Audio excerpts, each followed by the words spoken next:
आपण एका मिनिटामध्ये लेबर कोडमुळे काय बदल झाले हे बघूयात. त्याच्यामध्ये पूर्वी दोनच कॅटेगरी होत्या, ते म्हणजे कायमचे कामगार आणि कंत्राटी कामगार.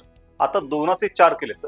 त्या दोन मध्ये काय वाढलं आहे तर फिक्स टर्म कॉन्ट्रॅक्टर, म्हणजे काय तर असे लोक की ज्यांना 3 किंवा 5 वर्षाचं कॉन्ट्रॅक्ट केलंय, ती एक कॅटेगरी. आणि चौथी कॅटेगरी म्हणजे गिग वर्कर्स, की अशा प्रकारचे लोक जे प्लॅटफॉर्मवर काम करतात.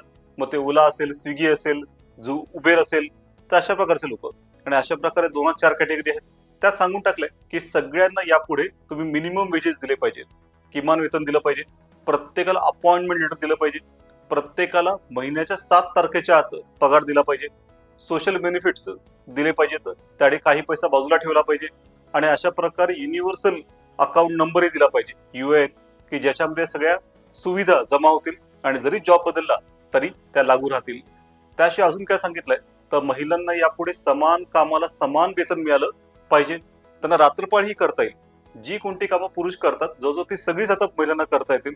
अगदी अंडरग्राऊंड मायनिंग, जमिनीखालील खाणकाम करायचं असेल तर त्याचीही परवानगी आता महिलांना देऊन टाकली आहे.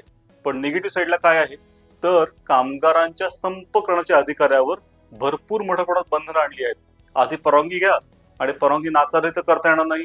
आणि अशा प्रकारे या लेबर कोडमध्ये बरंच काही चांगलं आणि थोडंसं वाईट पण आहे.